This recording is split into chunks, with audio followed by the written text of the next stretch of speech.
Assalamualaikum warahmatullahi wabarakatuh. Perkenankan saya Tafsiratul Rohmah NIM 18105050070 akan sedikit mempresentasikan makalah tentang pemahaman hadis larangan memukul perempuan menurut perspektif qiraah mubadalah. Sebagai memenuhi tugas mata kuliah Al-Quran dan Gender. Interpretasi hadis mengalami perkembangan yang pada awalnya hanya dimiliki secara tekstual, kini dipahami dengan melihat berbagai konteks. Hadis-hadis sering mengalami kritik dari masyarakat karena sering ditujukan kepada salah satu teks. Hal itu dianggap sebagai suatu ketimpangan sehingga perlu adanya reinterpretasi dalam memahami hadis. Salah satunya adalah larangan memukul perempuan yang akan dibahas dalam makalah ini. Tujuan ditulisnya makalah ini adalah untuk mengkritik aplikasi 60 hadis dan melakukan reinterpretasi kepada hadis misdari.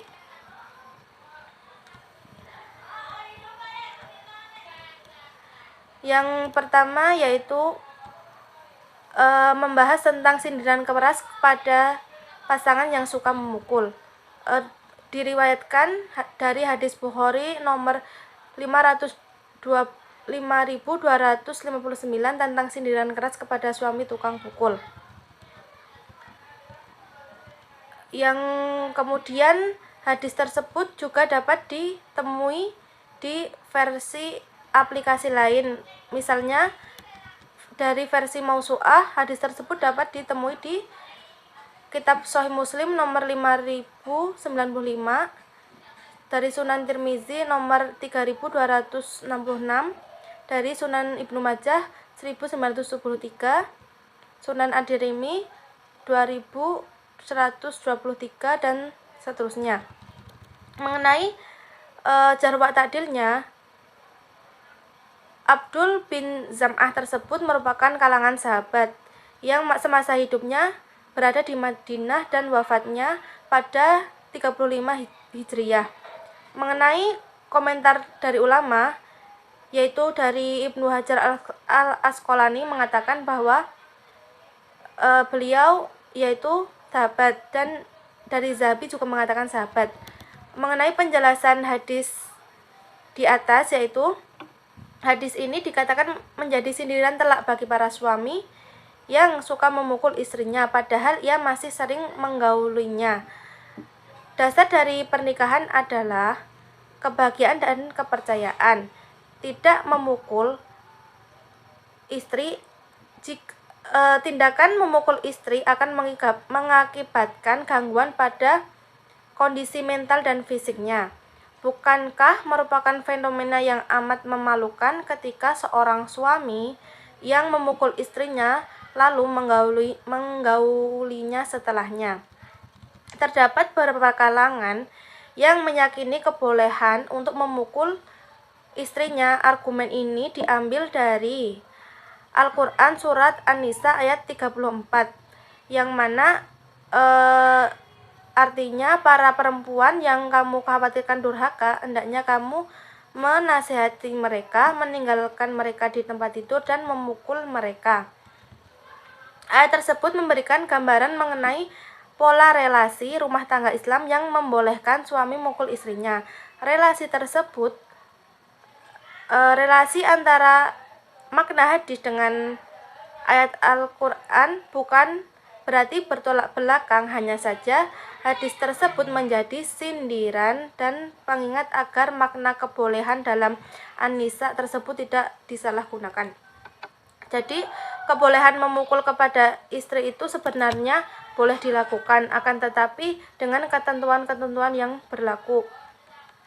Misalnya, seorang istri sudah dinasihati, akan tetapi tidak jera, sehingga boleh memukulnya, akan tetapi dengan di tempat-tempat yang wajar. Misalnya tidak boleh memukul mukanya dan tidak boleh memukul kepada bagian-bagian yang riskan. memukul itu sendiri untuk memberikan efek jera agar seorang istri itu tidak nusus dan membangkang. Karena sejatinya lelaki yang mencintai perempuan selayaknya harus menjaga, menyayangi, dan mengasihinya. Perilaku pemukulan dan tindakan kekerasan lainnya akan menimbulkan banyak kemudorotan. Kemungkinan dapat mengakibatkan perceraian. Seorang istri yang dipukul suaminya bagaimana bisa dapat melayani sang suami dengan suka hati, ikhlas, dan ridho. Bahkan sang istri tauladan Rasulullah SAW saja banyak dikisahkan memiliki kepribadian yang baik dan tidak menyakiti para istrinya. Bukan hanya istri yang harus taat kepada suami, akan tetapi suami juga harus menempatkan kewajiban suami pada mestinya. Yang selanjutnya yaitu larangan memilih pasangan yang suka memukul. Dikutip dari hadis Muslim yaitu larangan memilih pasangan laki-laki yang suka memukul. Hadis ini diriwayatkan kalau di versi kajian 60 hadis dari Fatimah bin Qais radhiyallahu anhu. Di aplikasi ini terdapat perbedaan dari versi mausu'ah karena dari versi kajian 60 hadis tersebut sudah dipotong sanad dan matanya. Kalau di versi mausu'ah masih lengkap sanad dan matanya, akan tetapi masih bisa dipahami isi dan kandungannya secara baik. Mengenai tahrijnya, dalam versi mausu'ah dapat ditemui di kitab Sunan Nasa'i nomor 3193, 3350 dan 3350 dan seterusnya. Yang selanjutnya di Sunan Abu Dawud nomor 1945, 1947 dan 1899 dan seterusnya.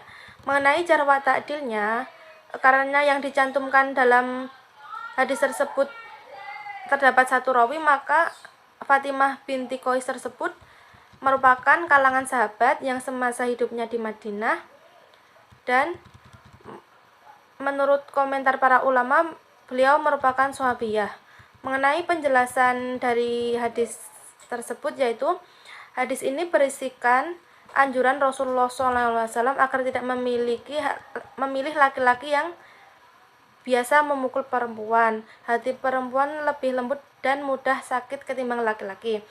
Perempuan harus memilih laki-laki yang dapat bertanggung jawab dan tidak menyakitinya. Islam sendiri juga memiliki kriteria untuk memilih pasangan. Kriteria tersebut hadir guna membangun pondasi pernikahan yang kokoh, harmonis, dan bahagia. Yang selanjutnya yaitu pasangan yang baik tidak melakukan kekerasan. Dari hadis Sunan Abi Dawud nomor 2145 mengenai suami yang baik tidak suka memukul, melecehkan, dan memukul istrinya, yang diriwayatkan dari Pers bin Hakim dari ayahnya dan kakeknya. Hadis ini mengenai seorang suami boleh menggauli seorang istrinya sesukanya, akan tetapi harus memperhatikan syariat yang telah ditentukan, dan seorang suami harus juga memberikan nafkah dan nafkah baik sandang maupun pangan. Dalam hadis ini terdapat perbedaan dari redaksinya penulisan di dua aplikasi yaitu kajian 60 hadis dan versi mausu'ahnya. Kalau di versi kajian 60 hadis telah dipotong sanad dan matanya, akan tetapi jika di mausu'ah masih utuh. Mengenai penjelasan hadis ini yaitu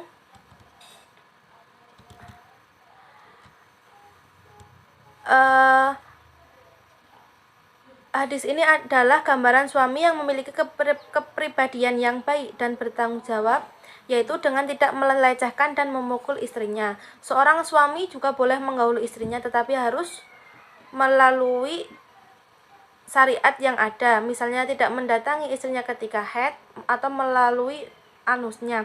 Suami juga mempunyai kewajiban kepada istri memberikan nafkah baik berupa sandang dan pangan. Dalam hadis ini, makanan yang dimakan suami harus sesuai dengan yang dimakan oleh istri dan sebaliknya.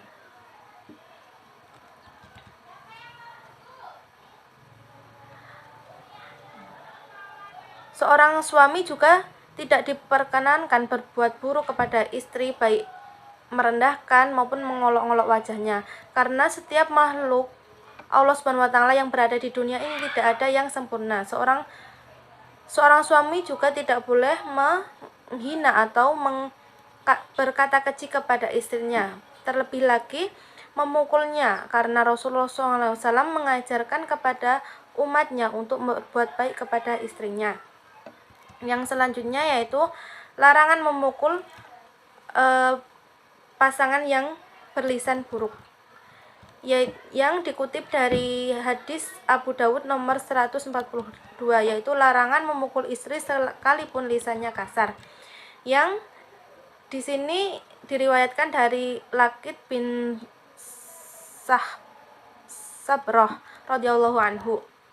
Dalam aplikasi ini juga memiliki perbedaan redaksi penulisan dari antara aplikasi Mausu'ah dan aplikasi kajian 60 hadis, karena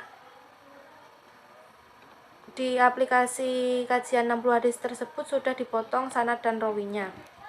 Mengenai tahrij hadis tersebut juga dapat ditemukan di aplikasi Mausamilah ataupun Mausu'ah, yaitu di Kitab Sunan Ibnu Majah nomor 1400. Mengenai Jarh wa Ta'dil dari Lakid bin Sabroh, beliau bernama lengkap Asim bin Lakid bin Sabroh al-Akili. Beliau top kalangan min wusto bin tabi'in.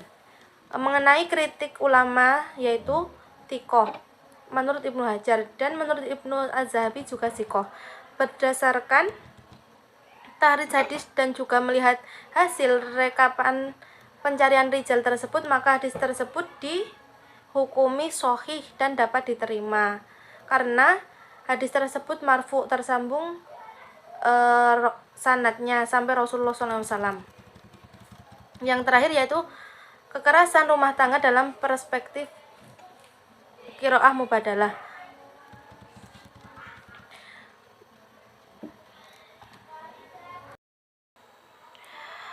Mengenai hukum memukul perempuan telah banyak dikaji oleh para ulama. Hampir semua ulama sepakat akan larangan memukul perempuan. Tak sedikit juga ayat Al-Quran dan hadis-hadis Nabi yang menjelaskan secara tersirat bagaimana fenomena ini. Namun, di balik larangan memukul perempuan, ada juga ulama-ulama yang memperbolehkannya, akan tetapi dengan syarat, batasan, dan tujuan yang jelas, seperti yang banyak dibahas di literatur Islam. Diantaranya, dibolehkannya memukul istri yang nusus, boleh memukul kecuali wajah, dan membolehkan memukul yang tidak menciderai. Berdasarkan uraian di atas, terlihat bahwa pengetahuan hadis terkait memukul perempuan adalah suatu hal yang ambivalen, yaitu terdapat hadis-hadis yang melarang memukul perempuan dan ada yang membolehkan memukul perempuan. Hadis yang nampak bertentangan itu sebenarnya dapat dikompromikan dengan upaya pemahaman dalil sebagai makna yang umum dan makna yang khusus. Meskipun demikian, dalam kajian ini penulis hanya akan membahas bagaimana kontekstualisasi hadis-hadis mengenai larangan untuk memukul perempuan yang sudah dipaparkan pada poin-poin sebelumnya. Jika dilihat dari 4 redaksi hadis yang disampaikan sebelumnya, hadis-hadis tersebut memiliki makna umum, yaitu larangan untuk tidak memukul perempuan. Dari keempat hadis tersebut dapat kita tarik kesimpulan bahwa larangan Rasulullah atas segala bentuk kekerasan yang dilakukan suami terhadap istri. Tentu saja tindak keras tersebut menyalahi prinsip kesalingan dalam hubungan suami istri dan juga mengingkari tujuan dari pernikahan yang sudah disampaikan di kitab suci Al-Quran. Akan tetapi, di balik segala larangan tersebut melahirkan perspektif-perspektif baru seiring berkembangnya zaman yang semakin modern kontemporer. Dalam hal ini akan dibahas mengenai pemaknaan atas kata memukul. Arti memukul sendiri yaitu terkesan kekerasan pada sebagian ulama yang berpegang pada hadis larangan memukul perempuan. Hal ini dapat kita lihat pada isi matan yang menjelaskan bahwa Rasulullah SAW melarang memukul istrinya selayaknya budak. Karena pada zaman Nabi kita tahu bahwa budak diperlakukan dengan kurang terhormat, sehingga jelas larangan tersebut berlaku pada pemukulan yang menjurus pada kekerasan. Pukulan yang dilakukan memiliki dampak buruk bagi istri seperti dapat melukai atau menciderai sehingga meretakkan tulang atau melukai kulit. Bila kita kontekstualisasikan pada masa sekarang, banyak sekali fenomena atau peristiwa yang masih sangat hangat dibicarakan di berita-berita televisi maupun media sosial mengenai kekerasan dalam rumah tangga.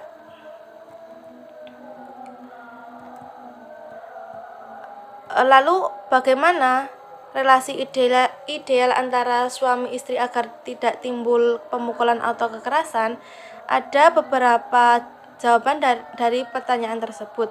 Yang pertama, prinsipnya yaitu mitsaqul gholizon, yaitu komitmen yang amat kuat dan serius untuk membentuk keluarga yang sakinah. Yang kedua yaitu mawaddah warahmah, yaitu cinta kasih sayang tak mengenal batas. Yang ketiga, prinsip muasyarah bil ma'ruf, yaitu berbuat sopan santun, terpuji dan jauh dari bentuk kekerasan. Yang keempat, prinsip al-musyawah atau kesederajatan. Dan kelima yaitu prinsip monogami. Oleh karena itu, seorang suami harus memiliki dan mempertahankan perlakuan baik kepada istri dalam menyelesaikan suatu masalah. Seperti halnya seorang suami mengajak istri melakukan hal positif, tak segan juga meminta maaf dan memberi maaf, serta mengajarkan pendidikan moral maupun agama dan upaya-upaya positif lainnya yang tentu dapat mencegah munculnya tindakan kekerasan. Dan apabila ada masalah, maka tidak boleh diselesaikan dengan kekerasan. Jadi kesimpulannya yaitu adanya pria dan wanita dalam kehidupan adalah untuk saling melengkapi satu sama lain dan dalam bentuk ketersalingan.